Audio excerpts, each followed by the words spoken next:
துயரமான ஒரு சூழ்நிலையிலே அருமையான திருவாளர் கனகராஜையா அவர்கள் உலகத்தை உலக வாழ்க்கையை முடித்துக் கொண்டு உலகத்தின் ஓட்டத்தை முடித்துக் கொண்டு அவர்கள் நித்திய இழைப்பாற்று அவர்கள் பெற்றிருக்கிறார்கள். உலகத்திலே அவர்களை நம்மை பார்க்க போவதில்லை.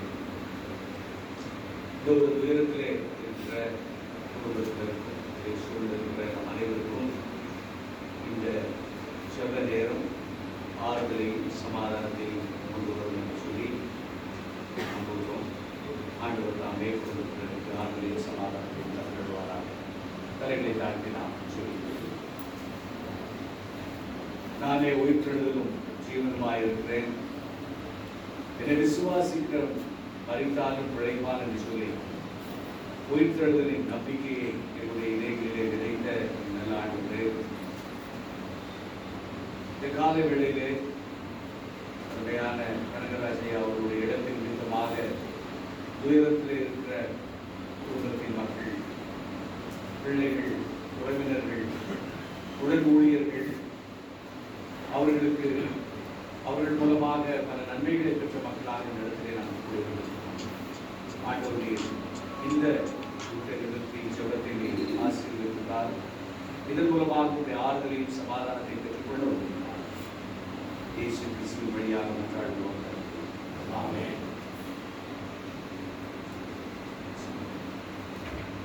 அனைவரும் சேர்ந்து ஒரு பாடலை நாம் பாடுவோம்.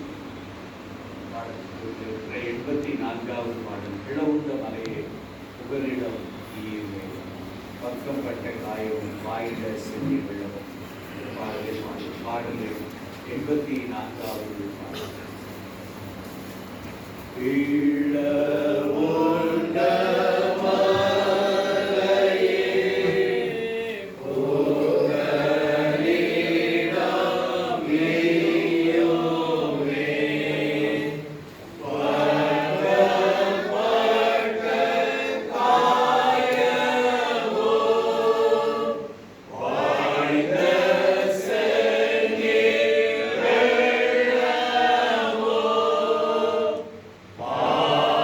Amen.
சாட்சியாக அவர்கள்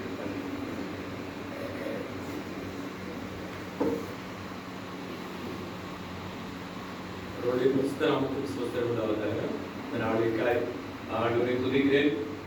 அவர்களோடு பணியாற்றுவதற்கு எனக்கு வாய்ப்பு கிடைக்கவில்லை. ஏனென்றால் 2000வது ஆண்டிலே அங்கில் தன்னுடைய பணி நிறைவை பெற்றார்கள். 1966 அங்கில் ஒரு அக்கௌண்டண்டாக அக்கௌண்ட்ஸ் டிபார்ட்மெண்ட்லே பணியமர்த்தப்பட்டு 2000ல அவங்க ஒரு அக்கௌண்ட்ஸ் ஆஃபீஸரா அவங்க ரிட்டையர் பண்ணாங்க. பட் அந்த வருஷத்துல அங்கில் வெளியே போகும்போது தான் அதுக்கு பிறகு நான் ஜாயின் பண்ணேன். பட் இருந்தாலும் அவங்களோட சேர்ந்து அந்த பணி நாட்கள்ல சேர்ந்து பணியில நிறைவேற்ற முடியலனாலும் பட் அதுக்கு பின்பாய் அந்த ஒரு 25 ஆண்டுகள் அங்கிளோடு நெருங்கி பழகவும் ஆண்டியோடும் குடும்பத்தோடும் ஒரு நல்ல உறவுகளோடு ஒருவர் நாங்கள் நிறைய காரியங்களை பகிர்ந்து கொள்வதற்கு கடவுள் கொடுத்த நல்ல வாய்ப்பிற்காக இறைவனை நான் துதிக்கிறேன். ஏன்னா அங்கிளோட பணியாற்றின நாட்கள்ல எங்க டிபார்ட்மெண்ட்ல கூட நிறைய பேர் இருக்காங்க. அவங்க கிட்ட அவங்க செக்ஷன்ல ஃபர்ஸ்ட் அப்பாயிண்ட் பண்ண நிறைய ஸ்டாஃப் இருக்காங்க. ஆனா அவங்க எல்லாம் சொல்லுவாங்க அங்கிளை பத்தி அவ்வளவு ஹார்ட் ஒர்க் பண்ணுவாங்க. பட் அந்த காலங்கள்ல எல்லாம் இருந்தது எல்லாமே மேனுவல் ப்ராசஸ் தான். இப்ப இருக்கிற மாதிரி எல்லாமே ஆட்டோமேஷனோ இல்ல நமக்கு இருக்கக்கூடிய அட்வான்ஸ்டு டெக்னாலஜிஸ் எதுவுமே அந்த காலங்கள்ல எதுவும் இல்லை. பட் ஃபுல் அண்ட் ஃபுல் எல்லாமே ஹேண்ட் ரிட்டன் டாக்குமெண்ட்ஸா தான் இருக்கும். அந்த மாதிரி எல்லா டாக்குமெண்ட்லயுமே அவங்க என்னன்னு கேட்டா ஹார்ட் ஒர்க் போட்டு மேனுவல்ல தான் எல்லா ப்ராசஸையும் பண்ணிட்டு இருந்தாங்க. ஸோ அப்போ அவங்க இனிஷியல்ல ஜாயின் பண்ணும்போது பில்டிங் எக்ஸ்டென்ஷன்ல அவங்க ஒர்க் பண்ணியிருக்காங்க அங்கிள். அப்போ அவங்க கூட வேலை செஞ்சவங்க எல்லாம் சொல்லுவாங்க வேலை செய்யலைன்னா என்ன கேட்டா எல்லாரையும் கடிந்து பேசுவாங்க. பட் ஆனா அந்த சேம் டைம் அவங்களுக்கு கொடுக்கப்படுற ஒவ்வொரு ரெஸ்பான்சிபிலிட்டியும் அந்தந்த டைம்ல கரெக்டா அவங்க எல்லாரும் கம்ப்ளீட் பண்ணிடணும் அப்படிங்கிறதுல ரொம்ப வெரி பர்டிகுலரா இருப்பாங்க அப்படின்னு சொல்லுவாங்க. மற்றபடி எல்லாரும் கூட நல்ல ஒரு அன்போட பேசுவாங்க. மற்றபடி அவங்க அவங்களுடைய காரியங்களை பொறுத்த வரைக்கும் பார்த்தா ஹார்ட் ஒர்க்கர். அவங்க எந்த காரியங்கள் எடுத்தாலும் சின்சியரா செய்யணும், பெஸ்டா நம்மளால என்ன செய்ய முடியுமோ அதை செய்யணும் அப்படின்னு எதிர்பார்ப்பாங்க. ரிட்டையர்மெண்ட்டுக்கு பிறகு அவங்களோட நிறைய நாட்கள் நான் செலவு பண்ணியிருக்கிறேன். பட் ஊழியத்தினுடைய காரியங்கள்ல அவங்களுக்கு ரொம்ப வாஞ்சி உண்டு. அவங்களுக்கு விசேஷமா எல்லா மினிஸ்ட்ரியை கூட அவங்க கூட நல்ல ஒரு அட்டாச்மெண்ட் உண்டு. விசேஷமா அதுல எஃப்எம்வியோட அவங்களுக்கு ரொம்ப இன்வால்மெண்ட் உண்டு. அந்த ஒரு இன்வால்மெண்டோட இருந்ததுனால தான் எனக்கு தெரியல நானும் அவங்களோட நெருங்கி பேசுறதுக்கு எனக்கு ஒரு வாய்ப்பு கிடைச்சி. அதுக்கு பின்பாக மற்ற நிறைய வருஷங்கள் அவங்க மற்றடைய காரியங்கள் எல்லாம் எடுத்து செஞ்சாங்க. எந்த காரியங்கள்னாலும் சொல்லுவாங்க, நிறைய பேசிட்டு இருக்கும்போது சொல்லுவாங்க எதையாவது ஒரு காரியங்களை நம்ம செஞ்சுக்கிட்டே இருக்கணும். ஆனா பலனை மட்டும் நம்ம எதிர்பார்க்க கூடாது. கடவுளுக்கான காரியங்கள்ல நம்மளால என்னென்ன காரியங்கள்லாம் செய்யறதுக்கு நமக்கு திராணி இருக்கக்கூடிய காலங்கள்ல நம்ம நல்லா ஓடிக்கிட்டே இருக்கணும். நம்ம உட்காரக்கூடாது. ஸோ அந்த மாதிரி நம்ம செய்யணும். எந்தோடைய பிரதிபலனை நம்ம எதிர்பார்த்து எந்த காரியங்களுக்கும் நம்ம செய்யக்கூடாது அப்படின்னு சொல்லுவாங்க. மற்றபடி அங்கிளோடய ஆண்டியோடய நல்ல ஒரு ரிலேஷன்ஷிப் உண்டு. அவங்க ரெண்டு பேரும் கொஞ்சம் கடைசி ஒரு 2-3 வருஷத்துல அவங்க கொஞ்சம் சிக்னஸ் வந்துச்சு. வரும்போதெல்லாம் யூஸ்வலா கால் பண்ணுவாங்க. இந்த மாதிரி எனக்கு இந்த மாதிரி கஷ்டமா இருக்கு சொல்லுவாங்க. இல்லை எனக்கு ஒரு 2 அப்பாயின்மெண்ட் வேணும் போட்டு வைங்க அப்படிம்பாங்க. மறுபடியும் அந்த காரியங்கள் எல்லாம் போட்டு விட்டுனா அவங்க எல்லாம் பார்த்து முடிச்சுருவாங்க. மறுபடியும் ஏதாவது தேவைப்பட்டுச்சுன்னா எதுவும் கூட ரொம்ப உரிமையே சொல்லுவாங்க எனக்கு இது பண்ணி வைங்க அப்படின்னு சொல்லுவாங்க. ஆனா இருந்தாலும் என்னன்னு கேட்டீங்கன்னா நீ வீட்டு வரைக்கும் எனக்கு வர வேண்டாம், எனக்கு மெடிசன் எதுவும் வாங்கிட்டு வா அப்படின்னு சொன்னாலும் நீ வரும்போது எனக்கு அங்க இருந்து ஃபோன் பண்ணு, நான் ரோட்ல வெளியே வெயிட் பண்றேன், நீ வீட்டு வரைக்கும் வரணும்லாம் அவசியம் இல்லை, எல்லாம் டியூட்டி முடிச்சுட்டு டயர்டா வருவீங்க, உங்களுக்கு தொந்தரவு கொடுக்குறதுக்கு நான் விரும்பல அப்படிப்பாங்க. ஸோ அந்த மாதிரி ஒரு நல்ல அவங்க கிட்ட ஒரு குவாலிட்டிஸை பார்த்தோம் நல்லா. ஸோ மற்றபடி ஊழியர்களுடைய காரியங்களை எப்பவுமே ரொம்ப வாஞ்சியோட இருப்பாங்க. யூஸ்வலா அந்த எஃப்எம்வியோட கேம்புகள் எல்லாம் என்னன்னு கேட்டீங்கன்னா எப்படி நடந்துச்சு, என்ன அவங்க வர முடியல அப்படின்னு சொன்னாலும் என்ன மாதிரி நடந்துச்சு, எவ்வளவு பேர் வந்திருந்தாங்க, எப்படி நல்லா ஆசீர்வாதமா இருந்துச்சா, யூத் மீட்டிங்களோட ரிசல்ட்ஸ் எல்லாம் என்ன இருந்துச்சு அப்படிங்கிறதெல்லாம் ஒவ்வொரு காரியங்களையும் அதை நேர்த்தியா அவங்க அறிவோட எங்ககிட்ட நல்ல கரிசனையோட கேட்பாங்க. மற்றபடி அவங்க நிறைய பேருக்கு அவங்க ஹெல்ப் பண்ணுவாங்க. நான் அதுக்கு பிறகுதான் அவங்களை பத்தி கேள்விப்பட்டேன். பட் நிறைய ஸ்டூடெண்ட்ஸுக்கு எல்லாம் படிக்க வைக்கிறதுக்கெல்லாம் அவங்க ஹெல்ப் பண்ணாங்க. அந்த ஸ்டூடெண்ட்ஸோட எம்ப்ளாய்மெண்ட் வரைக்கும் கூட அவங்க ஹெல்ப் பண்ணாங்க அப்படின்னு நான் கேள்விப்பட்டேன். ஏன்னா யூஸ்வலா நம்ம ஹெல்ப் பண்ணுவோம், ஸ்டடீஸோட காரியங்கள் வரைக்கும் ஹெல்ப் பண்ணுவோம். பட் அதுக்கப்புறம் என்ன கேட்டா சரி நம்ம ஒரு படிப்பு கொடுத்துட்டோம், இனி அவங்களுடைய கேரியர் அவங்க பார்த்துக்குவாங்க அப்படின்னு இல்லாதபடி அவங்க யாருக்கெல்லாம் அப்படி ஹெல்ப் பண்ணாங்களோ அந்த பசங்களை இன்னும் லைஃப்ல இன்னும் கொஞ்சம் அவங்கள லிஃப்ட் பண்ணி விடணும் அப்படிங்கிற கரிசனையோட எல்லாருடையும் பழகினதா கேள்விப்பட்டேன் நான். மற்றபடி அங்கிளை பொறுத்த வரைக்கும் சொல்ல பொறுத்த வரைக்கும் எங்கேயும் ரொம்ப அமைதியா தான் இருப்பாங்க. எந்த காரியங்களையும் யார்கிட்ட கோபப்பட்டு பேச மாட்டாங்க. சர்ச்சில் வரும்போதும் பார்க்கும்போதும் அப்படி இருக்கும்போதும் கூட எனக்கு அமைதியா வருவாங்க, காரியங்களை கேட்பாங்க, கேட்டு பார்த்துட்டு பேசிட்டு அப்படி போயிடுவாங்க. இந்த காரியங்களை பத்தி கேள்விப்படும்போது ரொம்ப கஷ்டமா தான் இருந்துச்சு. இருந்தாலும் கடவுள் தாமே இந்த குடும்பத்துக்கும் பிள்ளைகள் அனைவருக்கும் உலகம் தரக்கூடாத சமாதானத்தை கொடுக்கும்படியாக இருந்து பார்த்துருக்கோம்.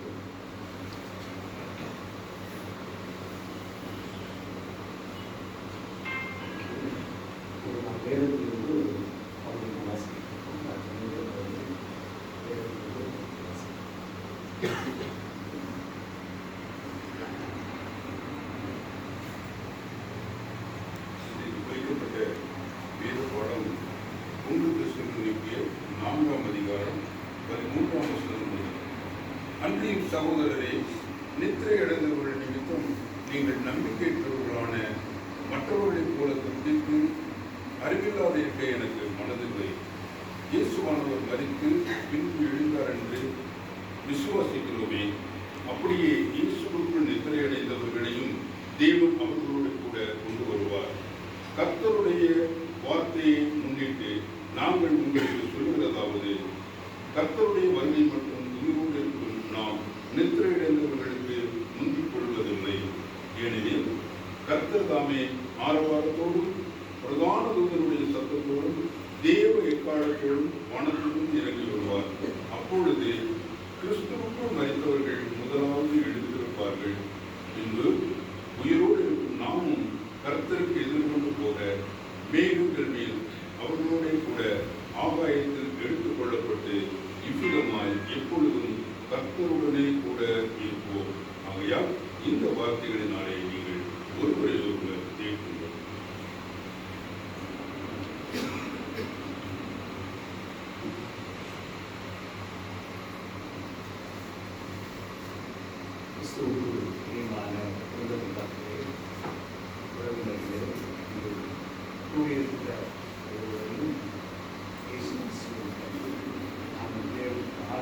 சமாதானம் உண்டாவதாக என்று சொல்லி உலகத்திலே நாம் பிறப்பதும் இந்த உலகத்திலே நாம் வாழ்ந்து உலக வாழ்க்கையை முடித்து பின்பு ஆண்டவரோடு கூட நித்திய வாழ்க்கையை பெற்றுக் கொள்ள வேண்டும் என்பது நமக்கு நியமிக்கப்பட்ட நியமனமாக இருக்கிறது. அந்த நியமனத்தை கனகராஜ் அவர்கள் பெற்றிருக்கிறார்கள். இந்த நியமனத்திற்கு யாரும் விதிவிலக்காது. ஆனால் இங்கே நான் வாசிக்க கேட்ட அந்த பகுதியிலே மிக ஒரு ஆழமான ஒரு நம்பிக்கையை, உயிர்த்தெழுதலின் நம்பிக்கையை நமக்கு கொடுக்கிறதை நாம் பார்க்கிறோம். இந்த பகுதியை ஆரம்பிக்கும் பொழுது பிரதமாக இருக்கிறார், சகோதரரே, நித்திரை அடைந்தவர்கள் நிமித்தம் நீங்கள் நம்பிக்கையற்றவர்களான மற்றவர்களைப் போல துக்கித்து அறிவில்லாதிருக்க எனக்கு மனதில்லை என்று சொல்லி இந்த பகுதியை அது எழுதும் பொழுது தெசலோனிக்க பட்டணத்திலே வாழ்ந்த திருச்சபை மக்கள் அவர்களுக்குள்ளாக ஒரு நம்பிக்கையற்ற ஒரு சூழலை நம்மை விட்டு மறிக்கிறவர்கள், உலக வாழ்க்கையிலே முடித்துக் கொள்கிறவர்கள் எங்கு செல்வார்கள், அவர்களுடைய நிலைமை என்ன என்கிறதான ஒரு குழப்பம் அவர்கள் மத்தியிலே இருக்கு. ஒரு தெளிவில்லாத ஒரு சூழ்நிலை இருக்கு. அந்த ஐயத்தை, அந்த ஒரு தெளிவற்ற நிலைமைகளை போக்குவதற்காகத்தான் இந்த பகுதியை அப்போஸ்தலனாகிய பவுல் எழுதி சொல்லுகிறார், சகோதரரே, நீங்கள் நம்பிக்கையற்றவர்களைப் போல மரித்தவர்களின் நிமித்தமாக துக்கித்து நீங்கள் அழுது புலம்ப வேண்டிய அவசியம் இல்லை. அதற்கு காரணம் என்னவென்றால், இயேசு கிறிஸ்துவும் உலகத்திலே மரித்தார், அவர் உயிரோடு எழுந்தார், அவர் இப்பொழுது தேவனுடைய வலது பார்சத்திலே வீற்றிருக்கிறார். அந்த உயிர்த்தெழுதலின் நம்பிக்கை நமக்கு கொடுக்கப்பட்டிருக்கிறது என்று சொல்லி சொல்கிறார். 15வது வசனத்திலே சொல்கிறார், கர்த்தருடைய வார்த்தையை முன்னிட்டு நாங்கள் இதை உங்களுக்கு சொல்லுகிறோம் என்று சொல்கிறார். கருமையானவர்களே, உலகத்திலே ஒரு தகப்பனை இழப்பது என்பது வேதனை நிறைந்த ஒரு சூழல். ஏனென்றால் அவர்கள்தான் நம்மை பெற்றெடுத்து பல தியாகமான காரியங்களை நமக்காக செய்து நம்முடைய எதிர்காலத்தை ஆசீர்வாதமாக்குவதற்காக அவர்கள் பல தியாகங்களை செய்திருக்கிறார். தகப்பனையோ தாயையோ இழந்து கொடுப்பது என்பது மிகுந்த வேதனை அளிக்கக்கூடிய ஒரு சூழல். அது மாத்திரமல்ல, இந்த உலகத்திலே இனி அவர்கள் நம்மோடு கூட இருக்கக்கூடும்.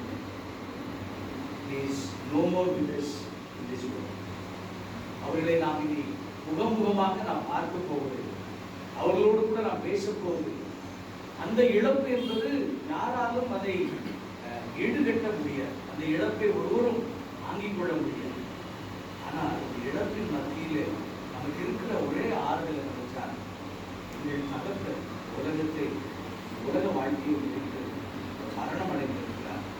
மரணித்த அந்த பொழுதிலே தானே அவருடைய ஆத்மா ஆண்டவரோடு கூட நித்திய வாழ்க்கையிலே இளைப்பான சென்று கொண்டிருக்கிற நம்பிக்கையை நாம் பெற்றுக்கொள்வோம். ஆகவே கடைசியிலே சொல்லும்போது சொல்கிறார், நாம் இவ்விதமாக எடுத்துக்கொள்ளப்பட்டு கர்த்தருடனே கூட என்றென்றைக்கும் இருப்போம். இந்த உலகத்திலே நாம் உலக வாழ்க்கையை முடிக்க வேண்டியது நமக்கு அவசியம். அதற்கு யாரும் விதிவிலக்கு கிடையாது. நாம் இந்த உலகத்திலே சிரஞ்சீவிகளாக நாம் வாழப்போவது கிடையாது. ஒருவேளை ஐயா அவர்களுக்கு 84 வயதிலே இந்த ஆண்டவருடைய அந்த நியமனம் கிடைக்கப்பட்டிருக்கிறது. ஒவ்வொருவருக்கும் ஆண்டவருடைய ஆதீனத்தின் புத்தகத்திலே எப்பொழுது எடுத்துக்கொள்ளப்பட வேண்டும் என்பது ஆண்டவர் எழுதி வைத்திருக்கிறார். நம்ம எல்லாருமே இந்த உலக வாழ்க்கையை முடிக்க வேண்டும். மோசே சொன்னதை போல ஒருவேளை பலத்தின் மிகுதியினால், இன்னும் அதை நாம் கூட்டி சொல்ல வேண்டும் என்றால் மருத்துவ அறிவியலினுடைய முன்னேற்றத்தினாலே ஒருவேளை நாம் 100 வயது வரை வாழலாம், 100க்கும் அதிகமான வயது வரை வாழலாம். ஆனால் ஒரு நாளிலே இந்த உலக வாழ்க்கையை முடிக்க வேண்டும் என்பது அது நியமனம், அப்பாயிண்டட். அந்த நியமனத்தை பெற்றிருக்கிற அருமையான ஐயா அவர்கள் கர்த்தருடனே கூட அவர்கள் வாழ்ந்து கொண்டிருக்கிறார்கள். அவருடைய ஆத்மா அவர்களோடு கூட ஆண்டவரோடு கூட இளைப்பாறிக் கொண்டிருக்கிறது என்கிற அந்த ஒரு நம்பிக்கை நாம். இரண்டாவதாக நாம் இந்த பகுதியின் மூலமாக அறிந்து கொள்வது என்றால், ஆண்டவரோடு கூட இருக்கிறவர்கள் இந்த உலக வாழ்க்கையினுடைய வேதனைகளிலிருந்து அவர்கள் தங்களை விடுவித்துக் கொண்டிருக்கிறார்கள். Pain of this world is ceased.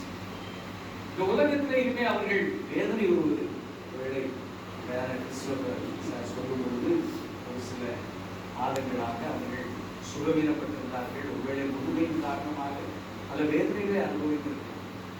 ஆனால் வெளிப்படுத்துகிற விசேஷத்திலே நாம் வாசிக்கிறோம், அவர்கள் இருக்கிற இடத்திலே இனி பசி இல்லை, தாகம் இல்லை, அவர்கள் இனி வேதனை அடைவதில்லை. அவர்களுடைய கண்ணீரில் இருந்து வருகிற கண்ணீர் இனி வரப்போவது. ஏனென்றால் ஆண்டவர் அவர்களோடு கூட அவர்கள் நித்திய காலமாக அவர் மகிழ்ச்சியோடு கூட வாழப்போகிறார். அந்த ஒரு ஆறுதலை நாம் பெற்றுக்கொள்ள வேண்டும்.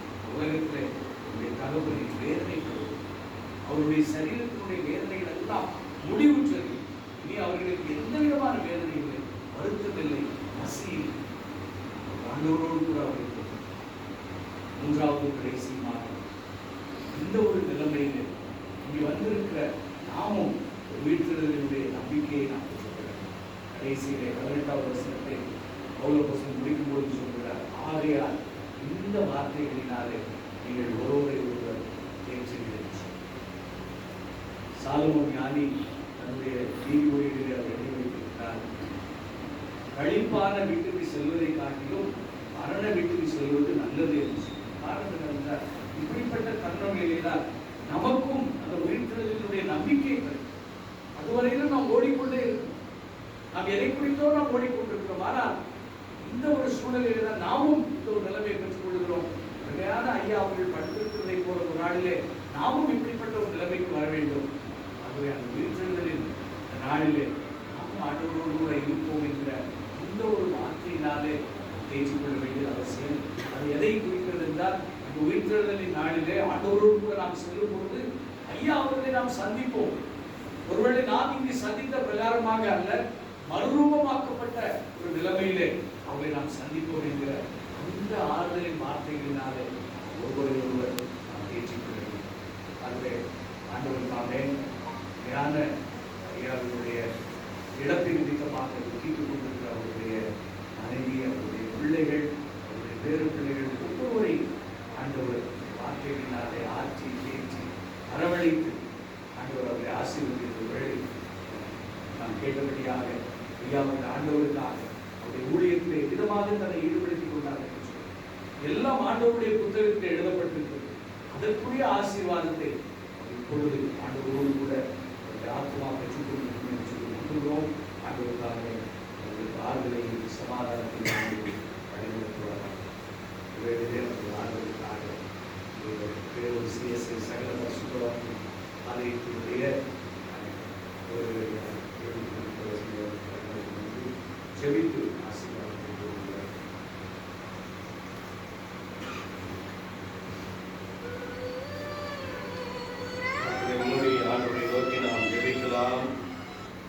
எங்களை அதிகமாய் நேசிக்க நல்ல ஆண்டவரே, இரக்கமுள்ள பிதாவே, அருமையான நாளிலே கர்த்தாவே, காலை வேளையிலே ஆண்டவரே, அருமையான தகப்பனாரை குறித்து ஆண்டவரே நல்ல செய்தியை நாம் கேட்க முடியாய், ஆண்டவரே அவரை குறித்து அநேக காரியங்களை நாம் கேட்க முடியாய். நீர் செய்த கிருபைக்காக நன்றி படைக்கிறோம், ஸ்தோத்திரிக்கிறோம் கர்த்தாவே. உங்கள் இருதயம் கலங்காதிருப்பதாக, தேவனிடத்தில் விசுவாசமாருங்கள், என்னிடத்திலும் விசுவாசமாருங்கள் என்று சொன்னவரே. ஐயா அவர்கள் கர்த்தாவே 84 ஆண்டுகள் ஆண்டவரே இந்த உலகத்திலே வாழும்படியாக நீர் கொடுத்த தயவுக்காக அவருடைய வாழ்க்கைக்கு நாங்கள் நன்றி படைக்கிறோம் ஆண்டவரே. நீர் இல்லாவிட்டால் நாங்கள் இல்லை கர்த்தாவே. உடைய சுத்த கிருபையினாலே கர்த்தாவே இம்மட்டுமாய் அவர்களை நீர் வழிநடத்தி வந்திருக்கிறேன். இந்த சிஎம்சி மருத்துவமனையில கர்த்தாவே 30 ஆண்டுகளுக்கு மேலாக அவர்கள் செய்த பணிக்காக நாங்கள் நன்றி படைக்கிறோம் ஆண்டவரே.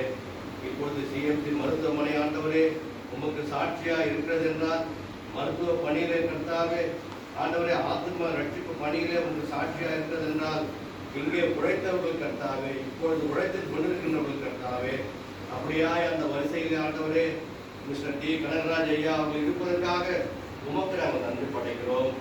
ஆதாமுக்குள் எல்லாரும் மறிக்கிறது போல கிறிஸ்துவுக்குள் எல்லாரும் உயிர்ப்பிக்கப்படுவார்கள் என்று சொன்ன வண்ணமாய் கர்த்தாவே, ஒரு நாளிலே ஆண்டவரே உங்கள் 2ஆம் வருகையிலே ஐயா அவர்களை நாங்கள் சந்திப்போம் என்கின்ற நம்பிக்கையோட விசுவாசத்தோடு நாங்கள் நல்லடக்கம் செய்ய நீர் எங்களுக்கு உதவி செய்ய ஜெபிக்கிறோம்.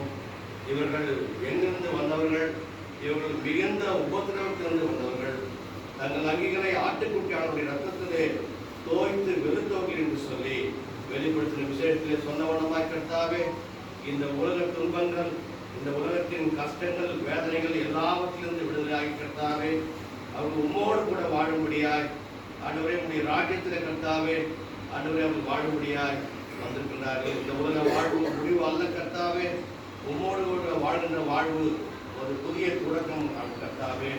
ஆண்டவரே சிங்காசனத்துக்கு முன்பாக, ஆட்டுக்குட்டியானவருக்கு முன்பாக உம்மை துதிக்கின்ற ஆண்டவரே, உம்மை ஆண்டவரே குருத்துவர்களை பிடித்துக் கொண்டு உம்மை ஆர்ப்பரிக்கின்ற ஒரு ஆண்டவரே அந்த பணியை கர்த்தாவே அவர் செய்கிறதுக்காக உமக்கு நாங்கள் நன்றி படைக்கிறோம். அவருடைய ஆத்மாவுடைய நித்திய இளைப்பாறுதலை கொடுத்து வேண்டுமாறு ஜெபிக்கிறோம். உடைய 2ஆம் வருகையிலே கர்த்தாவே நாங்கள் எல்லோரும் ஆண்டவரே அவரை முகமுகமாய் சந்திப்போம் என்று சொல்லி விசுவாசிக்கின்றோம், நம்புகின்றோம். நல்ல போராட்டத்தை போராடி விசுவாசத்தை காத்துக்கொண்டு கர்த்தாவே இப்பொழுது இளைப்பாறி கொண்டிருப்பதற்காக அவருடைய வாழ்வுக்கு நன்றி படைக்கிறோம். அவர் விட்டு சென்றிருக்கின்ற தாயாருக்காக ஜெபிக்கிறோம். ஆறுதலையும் சமாதானத்தையும் கட்டளையிடுமாறு ஜெபிக்கிறோம். பிள்ளைகளுக்காக, மருமக்களுக்காக, பேர பிள்ளைகளுக்காக ஜெபிக்கிறோம். ஆறுதலையும் சமாதானத்தையும் கட்டளையிடும். இங்கே வந்திருக்கின்ற சிஎம்சி ஊழியர்கள் அனைவருக்காக நாங்கள் ஜெபிக்கிறோம். அனைவருக்கும் கர்த்தாவே ஆறுதலையும் சமாதானத்தையும் நீர் கொடுக்க வேண்டுமாறு ஜெபிக்கிறோம். எங்களுக்கும் இப்படிப்பட்ட ஒரு முடிவு உண்டு என்பதை நாம் மனதிலே வைத்துக் கொண்டு நாங்கள் எல்லோரும் உங்களுக்கு பயந்து ஜீவிக்க, உங்களுடைய பிள்ளைகளாய் ஜீவிக்க நீர் எங்களுக்கு உதவி செய்ய வேண்டும் என்று இயேசுவின் நாமத்தில் கேட்கிறோம் பிதாவே. ஆமென். என் ஆத்துமாவே கர்த்தரை ஸ்தோத்திரி, என் முழு உள்ளமே கர்த்தர் நாமத்தை ஸ்தோத்திரி. என் ஆத்துமாவே கர்த்தரை ஸ்தோத்திரி, அவர் செய்த காரியங்களை. ஆமென். நம்முடைய ஆண்டவராகிய இயேசு கிறிஸ்து கிருபை, பிதாவாகிய தேவனுடைய அன்பும் பரிசுத்தாவின் ஐக்கியமும் ஆசீர்வாதமும் ஆறுதலும் சமாதானமும் குடும்பத்து மக்களோடும் இங்கு வந்திருக்கின்ற அனைவரோடும் இன்றும் என்றும் சதா காலம் தங்கியிருப்பதாக.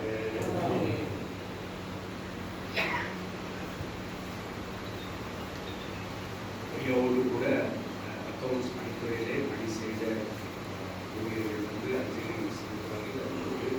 மிஸ்டர் பாஸ்கர் அவர்கள் அவரை பற்றி மிக சுருக்கமாக ஒரு சில வார்த்தைகளை அவர்கள் சொல்லுகிறார்கள்.